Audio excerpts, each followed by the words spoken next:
لا حول ولا قوة إلا بالله العلي العظيم. أعوذ بالله من الشيطان اللعين الرجيم. بسم الله الرحمن الرحيم. الحمد لله الذي لا يبلغ مدحته القائلون ولا يحصي نعماءه العادون ولا يؤدي حقه المجتهدون الذي لا يدركه بعد الهمم ولا يناله غوث الفتن الذي ليس لصفته حد محدود ولا وقت معدود ولا أجل ممدود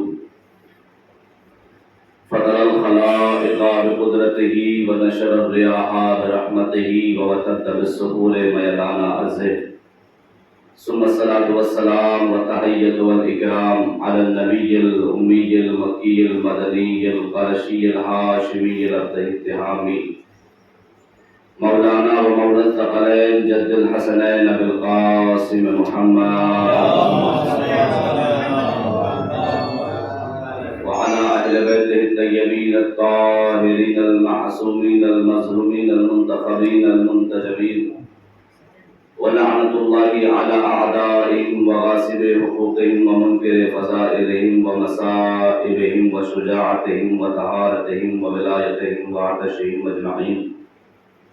أما بعد فقد قال حق سبحانه وتعالى في محكم كتابه الحكيم وهو أصدق الصادقين وقوله الحق. بسم الله الرحمن الرحيم. إنا في خلق السماوات والأرض واختلاف الليل والنهار والفلك التي تجري في البحر بما ينفع الناس وما أنزل الله من السماء من ماء فأحيا به الأرض بعد موتها وبث فيها من كل دابة وتصريف الرياح والسحاب المسخر بين السماء والأرض لآيات لقوم يعقلون. صلوات حضرات گزارش ہے ایک بار سورہ الحمد اور تین بار سورہ توحید تلاوت فرما کر مرحوم سید شبیر حسین خبیر حسین سید شبیر حسین کے روح کو ساتھ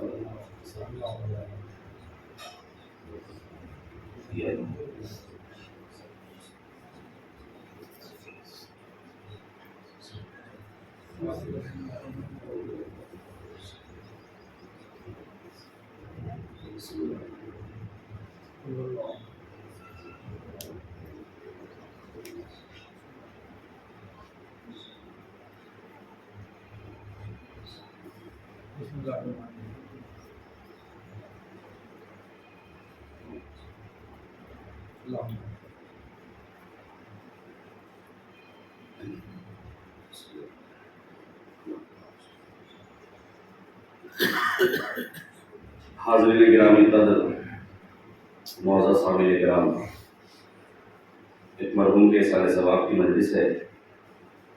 وہ مرحوم کے جو واقع مولا کا سچا عاشق، سچا عزادار،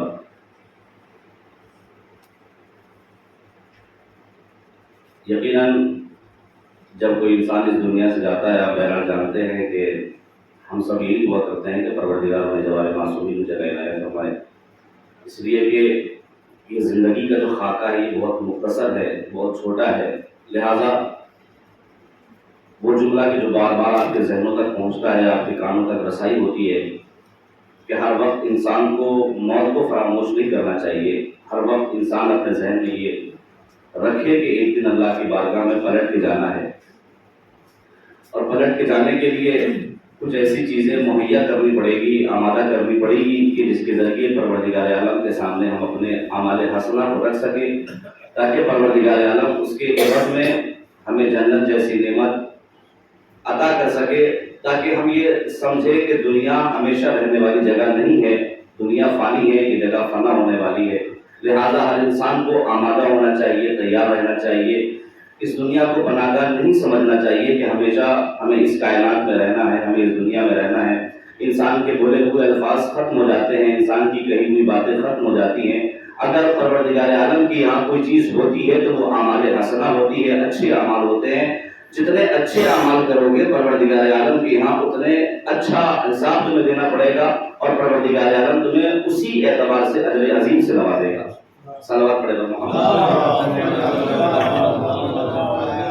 لہذا کامیاب ترین ابتدائی کلام میں موضوع سے ہٹ کے جملہ کہہ رہا ہوں، کامیاب ترین انسان وہ ہے کہ جو قرآن مجید کی اس آیت پر عمل کرے کہ جب وہ کسی چیز کو سنے تو اس چیز پر عمل کرے، جب وہ کوئی چیز بولے تو ایسی چیز بولے کہ جس سے اللہ راضی ہو، جس سے رسول راضی ہو. ایسے نہ بنے کہ جیسے قرآن مجید کہہ رہا ہے سم البکم عمی فہم لا یرجعون، کہ ایسے لوگوں سے تم کوئی امید نہ رکھو کہ جن کے پاس کان تو ہیں مگر سنتے نہیں ہیں، آنکھیں ہیں مگر دیکھتی نہیں ہیں، زبان ہے مگر وہ صحیح بولنے پر آمادہ نہیں ہے. فہم لا یرجعون، قرآن ایسے لوگوں کے بارے میں کہہ رہا ہے انہیں نصیحت نہ کرو. فہم لا یرجعون، یہ کبھی پلٹنے والے نہیں ہیں. لیکن یاد رکھیے گا جب پلٹ کے انسان، ابھی ہمارے پاس موقع ہے، جب ہم پلٹ کے اللہ کی بارگاہ میں جائیں گے پھر اگر ہم خدا سے یہ کہیں گے کہ پروردگار تھوڑی سی زندگی دے دے تاکہ ہم دنیا میں دوبارہ جا کر اعمال حسنہ کر سکیں، تو اللہ اس وقت کہے گا لا یرجعون، اب یہاں سے پلٹنے کا کوئی امکان نہیں ہے. یہ مختصر زندگی ہے انسان کی جہاں ہر انسان کو آمادہ ہونا چاہیے. بہرحال میں نے آپ کے سامنے قرآن مجید کی جو آیت پیش کی ہے سورہ بقرہ کی آیت ہے، بہت ہی مشہور معروف آیت ہے جس میں اللہ یہ کہہ رہا ہے انسان کی زندگی اور اپنی پہچان خداوند عالم بتا رہا ہے کہ تم ذات پروردگار کو سمجھو تاکہ تمہیں یہ کائنات سمجھ میں آئے، یہ دنیا سمجھ میں آئے. پروردگار عالم کہتا ہے انا فی خلق السماوات والارض واختلاف اللیل والنہار، اللہ کہتا ہے دیکھو تو صحیح کہ زمین اور آسمان کی خلقت میں ہماری نشانیاں ہیں. انا فی خلق السماوات والارض، زمین اور آسمان کی خلقت میں ہماری نشانیاں ہیں، دن اور رات کے آنے جانے میں ہماری نشانیاں ہیں، سمندروں کے سینے چاک کر کے چلنے والی کشتیوں میں ہماری نشانیاں ہیں. اللہ قرآن مجید میں نشانیاں بتا رہا ہے اور اپنی ذات کو پہچانوا رہا ہے کہ میری ذات کیا ہے. اللہ کہتا ہے کہ زمین اور آسمان کی خلقت میں ہماری نشانیاں ہیں، سمندروں کے سینے چاک کر کے چلنے والی کشتیوں میں ہماری نشانیاں ہیں.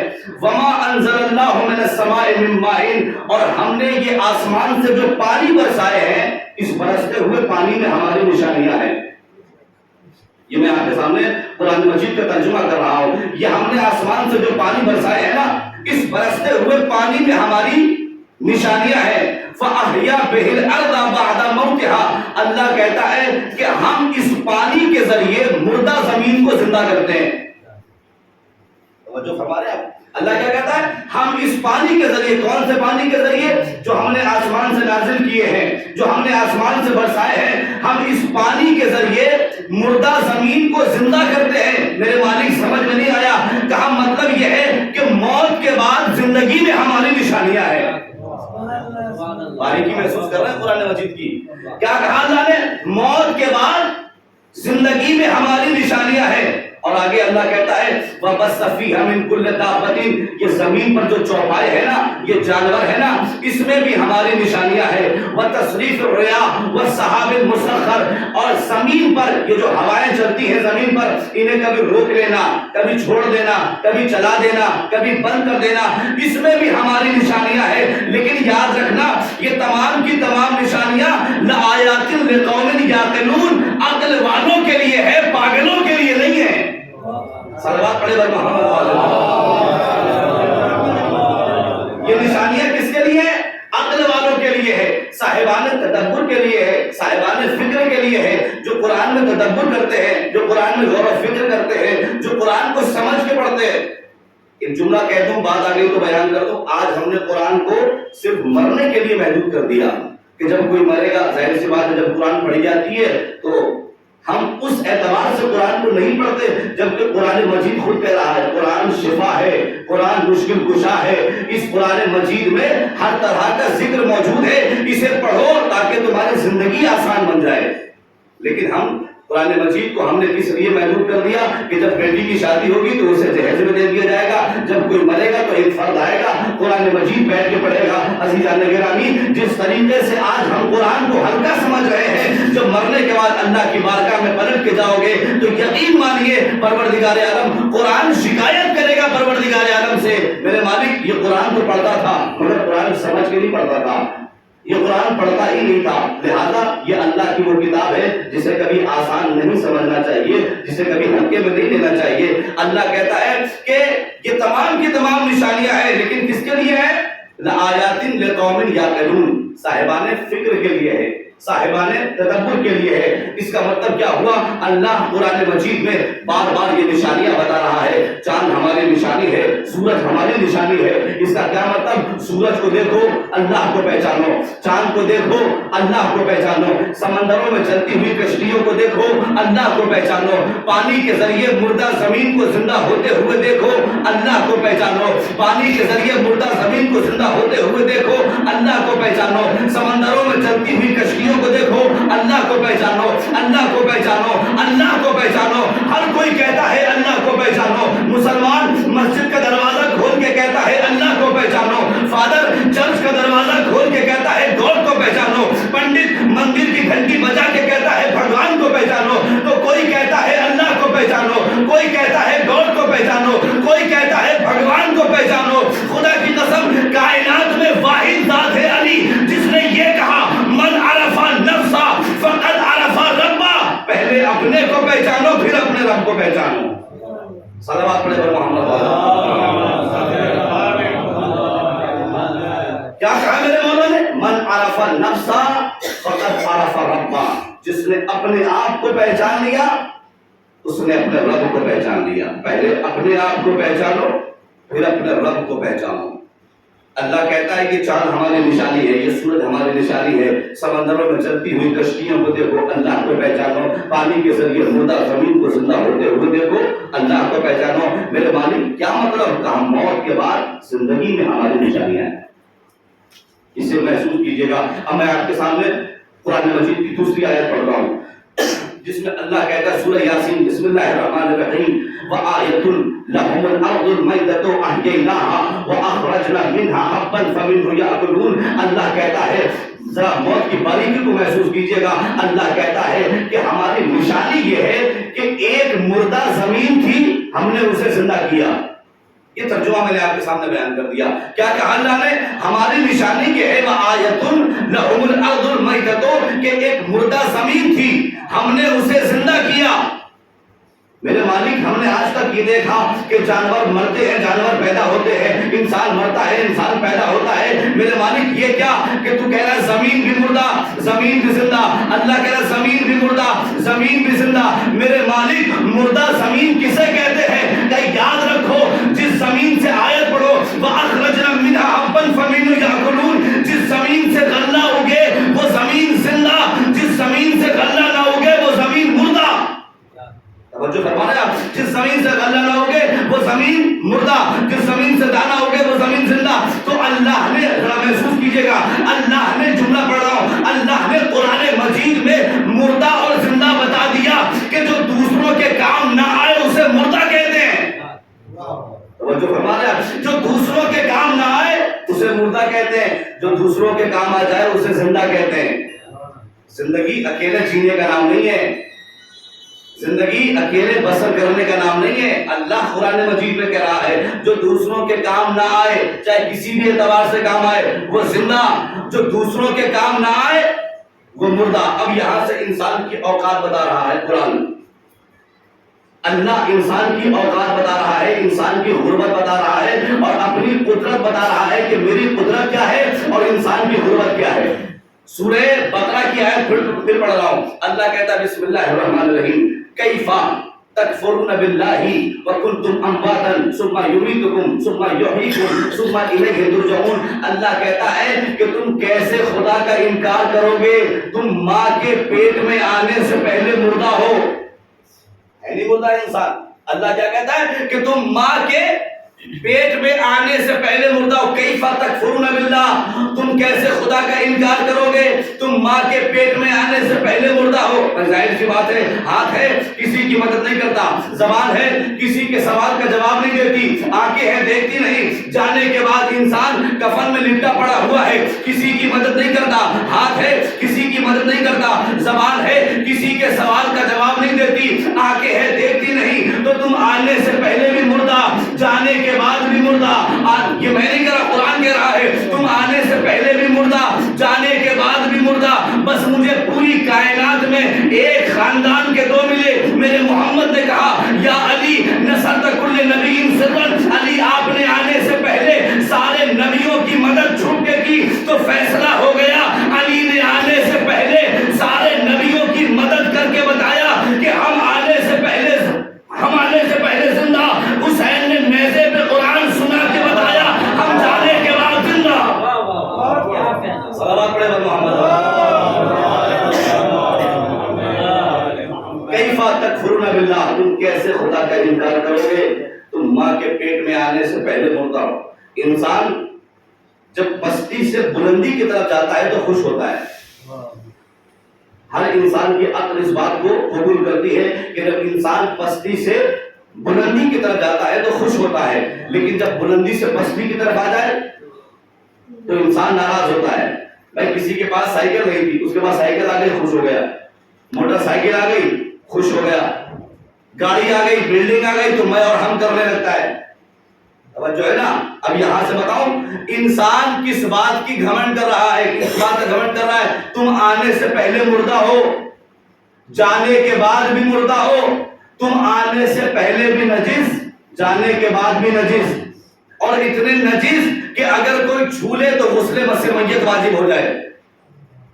انسان محسوس کرے اپنے آپ میں, ہر انسان اپنے آپ میں یہ محسوس کرے, اتنے نجس کہ اگر کوئی چھو لے تو غسل مسح میت واجب ہو جائے. تو جب تمہاری ابتدا نجس ہے, جب تمہاری انتہا نجس ہے, جب تمہارا آغاز نجس ہے, جب تمہارا انجام نجس ہے, جب تمہارا اینڈ نجس ہے, تو تمہیں کس نے حق دے دیا ان سے آنکھیں ملانے کا کہ جو آیا تو کعبے میں, گیا تو مسجد سے؟ صلوات پڑھے محمد والے.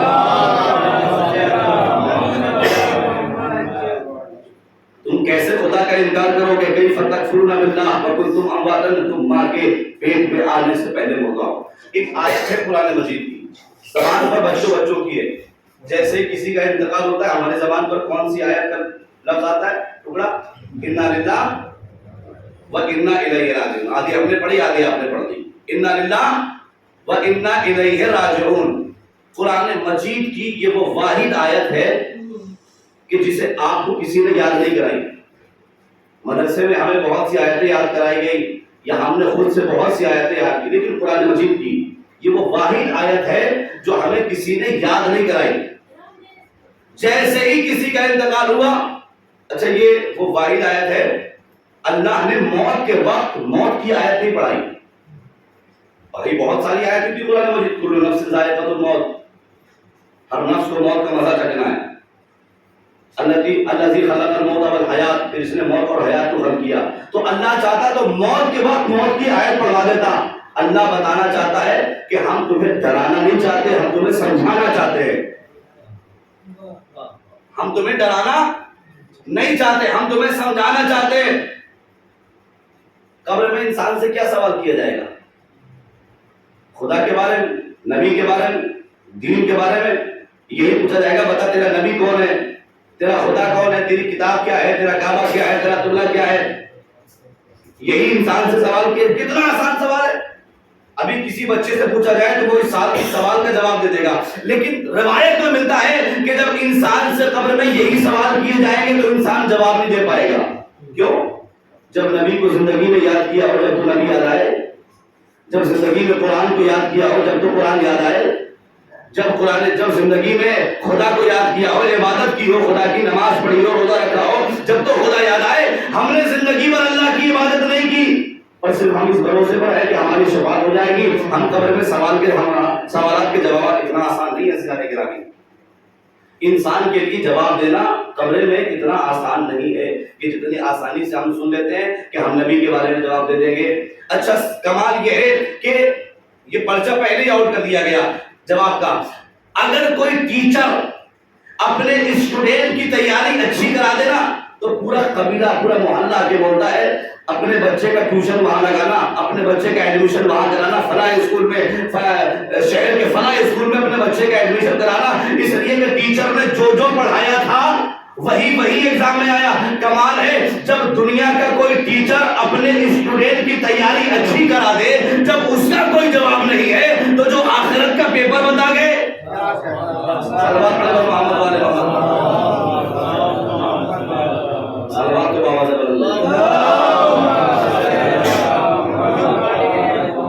یاد رکھیے اگر موت حق پر ہے تو مرنے والا بھی انسان ڈر محسوس نہیں کرتا. ایک شخص میرے چھٹے امام کے پاس آیا,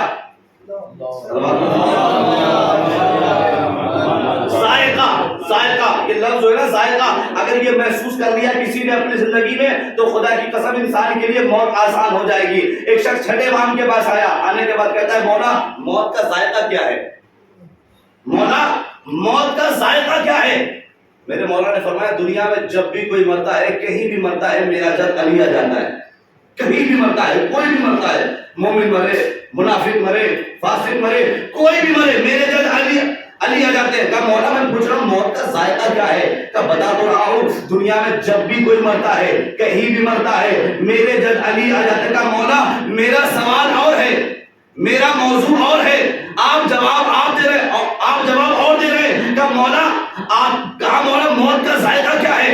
مولا نے فرمایا تیرے اس سوال کا جواب دے رہا ہوں کہ دنیا میں جب بھی کوئی مرتا ہے, کہیں بھی مرتا ہے, یاد رکھ اگر محبت کرنے والا, اگر مرنے والا محبت عاشق علی ہوتا ہے تو دیکھ کے ذائقہ شہد سا ہو جاتا ہے. اور اگر کوئی منافق مرتا ہے تو وہ مرنے سے پہلے کئی بار مر جاتا ہے.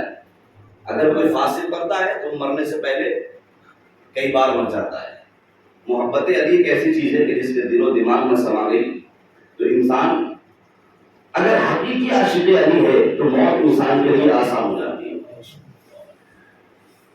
دنیا سوال کر رہی ہے کہ قبر میں سوال کیا جائے گا کہ جب تم سے پوچھا جائے اذا اتاک الملکان المقربان رسولین من عند اللہ تبارک و تعالی, اور تم سے سوال کرے جب دو فرشتے تمہارے پاس آئے اور سوال کریں ان نبی کے کا تمہارے نبی کے بارے میں, ان دین کا تمہارے دین کے بارے میں, ان کتاب کا تمہاری کتاب کے بارے میں, فلا تخف ولا تحزن ڈرنا نہیں, خوف نہیں کھانا. وقل فی جوابہما ان دو فرشتوں کے جواب میں کہنا اللہ جل جلالہ ربی. ایک تو پڑھتے ہیں ترجمے میں اللہ جل جلالہ ربی, اللہ میرا رب ہے, قرآن میری کتاب ہے, نبی مصطفیٰ ہمارے آخری نبی ہیں. یہی آج دنیا کے یہ کہتی ہے کہ آپ نے زندگی میں اپنے مولا کو یاد کیا. ظاہر سی بات ہے ہمیں دو بار اپنے مولا سے ملاقات کرنی ہے, ایک مرنے سے پہلے, ایک مرنے کے بعد. اگر دل میں عقیدہ مضبوط ہے اور دل میں ایمان مضبوط ہے تو دو بار مولا سے ملاقات ہوگی. تو آپ یہ کہتے ہیں کہ علی مولا قبر میں آئیں گے, جبکہ یہ بے وقوفی ہے کہ آگے دیوار ہے, پیچھے دیوار, اوپر لکڑی کا پٹرا, نیچے زمین. یہ قبر کی تاریخی علی قبر میں کیسے آ جائیں گے؟ میں نے کہا یہ تو مجھے نہیں پتا کہ علی قبر میں کیسے آئیں گے, یہ تو اللہ جانے اور اللہ کا ولی علی جانے. ہم تو بس اتنا جانتے ہیں کہ جس علی کو کعبے کی دیوار نہ روک سکی. صلوات پڑھے محمد والا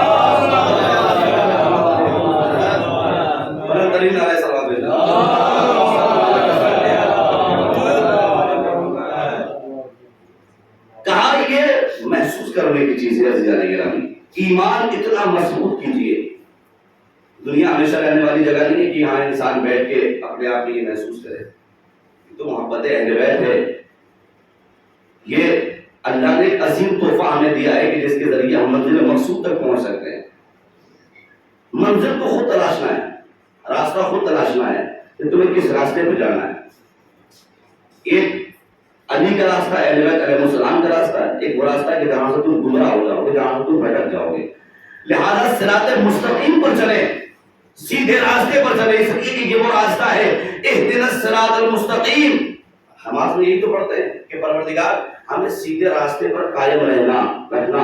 اس لیے کیوں صراط الذین انعمت علیہم, یہ وہ سیدھا راستہ ہے کہ جس پر تو نے اپنی نعمتوں کو نازل کیا ہے. یہ صراط مستقیم کیا ہے؟ یہ اہل بیت علیہ السلام کی ذات ہے. کہ جس راستے پر رہ کر انسان کامیاب ہو سکتا ہے. الذی خلق الموت، پروردگار سورہ ملک میں کہتا ہے تبارک الذی بیدہ الملک وہو علی کل شیء قدیر. پاک و پاکیزہ ہے وہ ذات کہ جس کے قبضۂ قدرت میں پوری کائنات ہے. وہو علی کل شیء قدیر، اور وہ ہر چیز پر قادر ہے. کون خدا؟ الذی خلق الموت والحیات، وہ خدا کہ جس نے موت اور حیات کو خلق کیا. کیوں؟ لیبلوکم ایکم احسن عملا، تاکہ تمہیں آزمائے، تمہیں دیکھے کہ تم میں سے بہترین عمل کرنے والا کون ہے. وہو العزیز الغفور، اور وہ خدا صاحب عزت بھی ہے، بخشنے والا بھی ہے. کیا کہا اللہ نے سورہ ملک میں کہ ہم نے موت اور حیات کو خلق کیا. لیکن آج کا انسان جزا، سزا، جنت، کوثر، سلسبیل، تمام چیزوں کا یقین رکھنے کے باوجود کہ جنت بھی ہے، سلسبیل بھی ہے، کوثر بھی ہے، مولا قبر میں بھی آئیں گے، مرنے سے پہلے بھی آئیں گے، مرنے کے بعد بھی آئیں گے، سب چیز کا یقین رکھنے کے بعد انسان موت سے ڈر رہا ہے، انسان موت سے بھاگ رہا ہے. کیوں موت سے بھاگ رہا ہے؟ جب سب چیز پر یقین ہے تو انسان موت سے ڈرتا کیوں ہے؟ بہت مشہور و معروف مثال ہے، کئی بار آپ نے مجلسوں میں سنا. ایک باپ ہے، اس کے 2 بچے ہیں. اس نے صبح اٹھ کر نہلا دھلا کر اپنے بچے کو صاف کپڑے پہنا دیے کہ بچوں جاؤ سامنے میدان ہے. کیوں؟ موت سے ڈر رہا ہے انسان. وہاں جا کر کھیلو، لیکن یاد رکھنا کھیلتے وقت تمہارے کپڑے، تمہارا جسم، تمہارے جسم کا ہر ایک اعضا گندگی سے پاک ہونا چاہیے، اس پر کوئی دھبا نہیں ہونا چاہیے. اور یاد رکھو شام تک کھیلنے کے بعد جس کا کپڑا صاف ہوگا ہم اسے انعام دیں گے، اور جس کے کپڑے پر گندگی ہوگی ہم اسے انعام نہیں دیں گے. دونوں بچے کھیلنے کے لیے نکلے، مگر دونوں میں بڑا فرق ہے. ایک بچہ وہ ہے کہ جو کھیل ضرور رہا ہے مگر اپنے کپڑے کو، اپنے جسم کو آلودگی اور گندگی سے بچایا ہوا ہے. لیکن اسی کے مقابلے میں ایک بچہ ہے کہ جو کھیل ضرور رہا ہے لیکن نہ کپڑے کا خیال ہے نہ گندگی کا خیال ہے. اب شام ہو گئی، دونوں کو باپ کی بات یاد آ گئی کہ کپڑے صاف ہونا چاہیے، کپڑے پر کوئی دھبا نہیں ہونا چاہیے. اب جس کا کپڑا صاف تھا وہ گھر جانے میں جلدی کر رہا تھا کہ کیسے گھر جائے، بابا سے انعام لے. جس کا کپڑا گندا تھا وہ گھر جانے میں دیری کر رہا تھا، وہ گھر نہیں جا رہا تھا کہ گھر کیسے جائے، بابا ہمیں ماریں گے. بس اسی طریقے سے پروردگار عالم نے ہمیں پیدا کیا، انسان کو پیدا کیا تو اسے تنہا نہیں چھوڑا. قرآن جیسی عظیم کتاب دی کہ یہ لوگ پڑھو، اگر پڑھنا نہیں جانتے ہو تو فاسألوا اہل الذکر، جاننے والوں سے پوچھو. یاد رکھو کان تمہارے ہوں گے، سنیں گے ہمارے حکم سے، دماغ تمہارا ہوگا، چلیں گے ہمارے حکم سے، زبان تمہاری ہوگی، بولیں گے ہمارے حکم سے، دل تمہارا ہوگا، چاہے گا ہمارے حکم سے. لیکن یاد رکھنا اگر تم نے اپنی مرضی سے کوئی کام کیا تو جنت تو کیا، جنت کی خوشبو بھی نہیں سن سکتے. صلوات پڑھے پر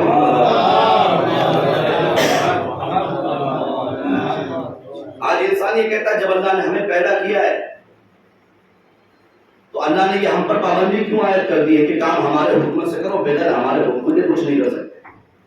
اور ایک رخ اگر موڑ دیا جائے موت کا تو وہ کربلا کی طرف نکلتا ہے کہ جہاں کربلا نے جینے اور مرنے کا سلیقہ دونوں بتایا. اگر دل میں محبت اہل بیت سے انسان مر گیا تو شہید مرتا ہے.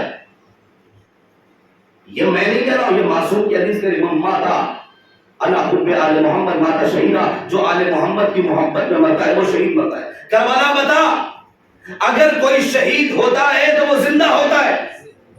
کہا ہر شہید زندہ ہوتا ہے. کہا کیسے زندہ ہوتا ہے؟ کہا کیا تم نے دیکھا نہیں کہ بنجر زمین کے اوپر حسین نے آب ترحم کا چھڑکاؤ کر کے ان کو شب عاشور بنا لیا. کیا کہا؟ کیا تم نے دیکھا نہیں کہ بنجر زمین کے اوپر حسین نے آب ترحم کا چھڑکاؤ کر کے ہم نے ہر کو شب عاشور بنا لیا. مولا کیوں؟ کہا تاکہ شہادت کا گلاب کھلایا جا سکے. یوں ہی ہم نے عباس و اکبر کو نہیں بھیجا، یوں ہی ہم نے قاسم و محمد کو نہیں بھیجا کہ جاؤ ہر آ رہے ہر کو لے کے آؤ. ہر کے استقبال کو عباس و اکبر آ گئے، ایک قطرے کے لیے 2 سمندر آ گئے. روایت صرف یہیں پر محدود نہیں رہی، روایت آگے بڑھی. ہر کے استقبال کو، توجہ، ہر کے استقبال کو جاتے ہیں سرور دیکھیے، ڈھونڈنے نکلا ہے پیاسے کو سمندر دیکھیے. صلوات پڑھے پر محمد ڈھونڈنے نکلا ہے پیاسے کو سمندر دیکھیے. میں آپ سے ایک سوال کروں کہ کیا کوئی معصوم کار عبث انجام دے سکتا ہے؟ کوئی بیکار کام، کوئی فضول کام ایک عام انسان سے یہ توقع ہے لیکن معصوم کے لیے یہ توقع نہیں ہے. لیکن ذرا محسوس کیجئے کہ کربلا نے موت کو کتنا آسان بنا دیا. جتنا بھیانک اور جو سوچ ہماری ہے موت کے سلسلے میں، کربلا نے موت کو اتنا ہی آسان بتا دیا. امام حسین کا خطبہ سب کو یاد ہے.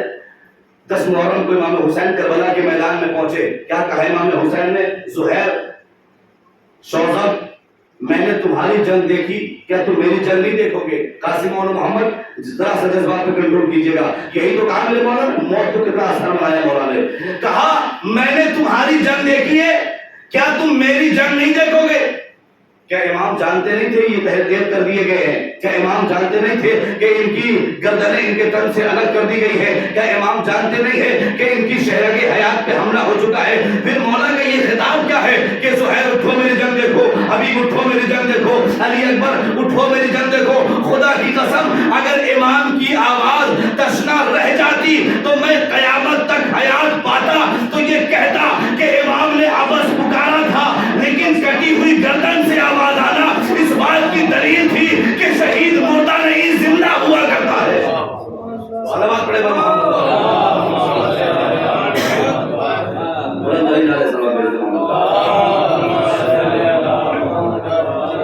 لیکن کٹی ہوئی گردن سے آواز آنا اس بات کی دلیل ہے کہ شہید مردہ نہیں بلکہ زندہ ہوا کرتا ہے. خدا کی قسم تلاش کرو کوئی ایسا رہبر کہ جو انسان کو جنت تک پہنچا دے. اگر حسین نہ ہوتے تو کوئی ایسا رہبر نہ ملتا. اس لیے حسین نے شب عاشور چراغ کو گل کر کے کہا جسے جانا ہو چلا جائے. کائنات میں واحد رہبر ہے حسین کہ جس نے کائنات میں زندگی میں انسان کو اپنے چاہنے والوں کو جنت دکھائی ہے. ہدایت دیکھو یہ تمہاری جنت، سعید دیکھو یہ تمہاری جنت. حسین نے کربلا کی زمین پر جنت دکھائی ہے. اس لیے کہا جاتا ہے کہ اگر انسان کے دل میں محبت اہل بیت، اگر ایمان مضبوط ہے، عقیدہ مضبوط ہے، تو پھر موت جب آتی ہے تو انسان ڈرتا نہیں ہے، انسان خوف نہیں کھاتا، انسان موت سے کتراتا نہیں ہے، انسان موت سے ڈرتا نہیں ہے، انسان موت سے بھاگتا نہیں ہے. ایک مرحوم کے سارے ثواب کی مجلس ہے. مولا کی اصلاح بچپنے سے یہ دیکھتا چلا آیا، مجلس ہوئی یا مسجد ہو مجلس ہو، بڑھ چڑھ کے حصہ لیا. کبھی خود نظروں سے دیکھا ہوا جملہ ہے، اگر کوئی غریب تھا تو اس کے لیے آگے آ کے خود مجھ سے کئی بار کہا کہ اگر کوئی ضرورت ہو، کسی غریب کی شادی ہو. قرآن مجید کی میں نے ایک آیت پڑھی تھی آپ کے سامنے. زندگی اکیلے جینے کا نام نہیں ہے. جو دوسروں کے کام نہ آئے اسے مردہ کہتے ہیں. اگر آپ زندگی میں دوسروں کے کام آئیں گے تو آپ قرآن کے نزدیک زندہ ہیں. معاشرے سماج کے درمیان کی بات نہیں کر رہا، خدا کے ہاں قرآن مجید کے اعتبار سے آپ زندہ ہیں. اور یاد رکھیے جو خدا کے یہاں زندگی، یعنی جس نے خدا کو یاد کیا ہو، پروردگار عالم اسے کیا مقام دیتا ہے، اسے کیا اجر دیتا ہے وہ ہم خود نہیں جانتے. لیکن بس یہ ہے کہ پروردگار عالم اگر کسی کے دل میں نور کو داخل کر دیتا ہے تو یقین وہ انسان کبھی گمراہ نہیں ہوتا، وہ انسان کبھی بھٹکتا نہیں. چاہنے والوں جب انتقال ہوا تو لوگ موجود تھے، چاہنے والے موجود تھے. آپ نے پرسہ دیا، ہر کوئی پرسہ دینے کے لیے آتا ہے، لیکن کائنات میں واحد بیوی ہے کہ جب کسی کے گھر میں انتقال ہو جاتا ہے تو ہم پرسہ دینے کے لیے جاتے ہیں. لیکن ایک شہزادی ہے، ایک بیوی ہے کہ جب اس کے بچے حسین کا تذکرہ ہوتا ہے تو پرسہ لینے کے لیے چل کے آتی ہے، اپنے لال حسین کا پرسہ لینے کے لیے. حسین نے کربلا میں موت کو آسان بنا دیا. جہاں حبیب و زہیر یہ کہہ رہے تھے مولا اگر 70 بار بھی قتل کیا جائے، پھر دفن کیا، پھر زندہ کیا جائے تو ہم آپ کی نصرت سے پیچھے نہیں ہٹ سکتے. یہ وہ اصحاب امام حسین تھے. آج دنیا یہ کہتی ہے کہ ہم گریہ کیوں کرتے ہیں امام حسین پر، ہم روتے کیوں ہیں. اور واقعہ ہم نے گریہ نہیں کیا، امام حسین کا غم وہ غم ہے کہ جس پر پرندوں نے آنسو بہائے، جس پر جانوروں نے بھی آنسو بہائے. مالی السبتین میں شیخ مازندرانی لکھتے ہیں، کتاب کا نام مالی السبتین، کہتے ہیں کہ ایک کبوتر نے کہیں امام حسین کو ذبح ہوتے ہوئے دیکھ لیا تھا. آج اگر ہم امام حسین پہ گریا کرتے ہیں تو یہ محسوس کرتے ہیں کہ بس ہم امام حسین پہ ہوتے ہیں. شیخ مازندرانی کہتے ہیں اس کبوتر نے امام حسین کو کہیں ذبح ہوتے ہوئے دیکھ لیا تھا. وہ کبوتر ہوتا ہوا اڑا اس باغ میں گیا جہاں سارے پرندے چہچہا رہے تھے, جہاں سارے پرندے گنگنا رہے تھے, چہچہا رہے تھے. وہ کہتا ہے تم یہاں چہچہا رہے ہو, وہاں نواز رسول کربلا میں مارے گئے. کہاں مارے گئے؟ کہا چلو میرے ساتھ. وہ کبوتر لے کر انہیں کربلا کی زمین پر آیا. کہاں مارے گئے؟ کہ یہ جو خون دیکھ رہے ہو نا یہ خون حسین ہے. روایت کے جملے ہیں کہ ان کبوتروں نے اپنے پروں پہ خون حسین کو اٹھانا شروع کیا. ایک مدینے کی طرف چلا, ایک مکے کی طرف چلا, ایک نجف کی طرف چلا. میں سارے کبوتروں سے کہوں گا اے کبوتر تو نجف چلا جا, مکہ چلا جا, مگر مدینے مت جانا. وہاں حسین کی ایک بچی رہتی ہے جو اپنے بابا کا انتظار کر رہی ہے. اجرکم اللہ. خدا کوئی نعمت دے سوائے ہمیں شکر ہے کہ بنا. دو جملے مصائب کے بعد ہے. ہم نے کہا جب ہم روتے ہیں, جب ہم گریا کرتے ہیں تو ہم یہ محسوس کرتے ہیں کہ ہم امام حسین پہ گریا کرتے ہیں. کربلا کے بعد امام سجاد کو 40 سال خون کے آنسو بہائے. روایت کے جملے. آیت اللہ خوئی کا زمانہ ایک شخص آلہ کے پاس آیا اور آنے کے بعد کہتا ہے آلہ کل میرے گھر مجلس کی. پڑوس سے ایک شخص مجلس میں آ گیا. آنے کے بعد کہتا ہے تمہارا یہ ذاکر غلط مسائل پڑھ کے گیا. میں نے کہا اس نے کیا غلط پڑھا؟ وہ کہتا ہے وہ یہ پڑھ کے گیا کہ امام سجاد 40 سال خون کے آنسو روتے رہے. آیت اللہ خوئی فرماتے ہیں اس میں غلط کیا ہے؟ کہا یہ انسان کی فطرت کے خلاف ہے کہ وہ خون کے آنسو روئے. آیت اللہ خوئی فرماتے ہیں میں نماز کے بعد اس کا جواب دوں گا. نماز تمام ہوئی. آیت اللہ خوئی نے ایک مداح کو بلایا, ایک ذاکر کو بلایا. ذاکر منبر پہ بیٹھا کربلا والوں کے مسائل پڑھ رہا تھا. ہائے کربلا میں حسین کی بستی اجڑ گئی. ہائے کربلا میں حسین کا اکبر مارا گیا. ہائے کربلا میں حسین کا اصغر مارا گیا. راوی کہتا ہے کہ آیت اللہ خوئی نے جیب سے رومال نکالا, گریہ کرنا شروع کیا. جب مجلس تمام ہو گئی اس شخص کو بلایا کہ لے تیرا جواب اس رومال میں ہے. وہ سمجھا نہیں, گھر لے کے چلا گیا. جب گھر گیا رومال کھول کے دیکھا تو خون کے قطرے سینے پہ ہاتھ مار کے کہتا ہے ہائے جب نائب امام ایسے رو رہا ہے امام کتنا رویا ہوگا. خدا کوئی نعمت دے سوائے ہمیں شہدائے کربلا کے. اور باقاعدہ روایت کہتی ہے کہ جب مجلس ہوتی ہے نا, جب امام حسین کو پرسہ دیا جاتا ہے تو بیویاں مجلس میں آتی ہے. اور باقاعدہ ایک شخص میرے مولا کے پاس آیا. آنے کے بعد امام کو پرسہ پیش کرنے لگا. امام نے فرمایا میرے چاہنے والے تو نے حق ادا نہیں کیا.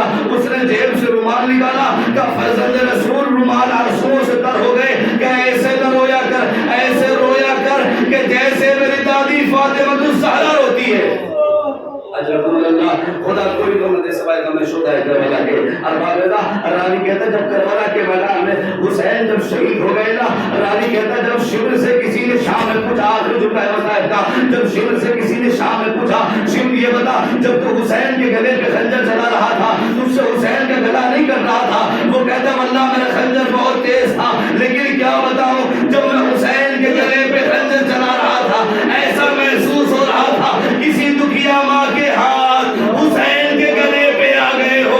وہ یہ فریاد کر رہی تھی اے شیو چکیاں پیس کے حسین کو پالا ہے, بڑی نازوں سے حسین کو پالا.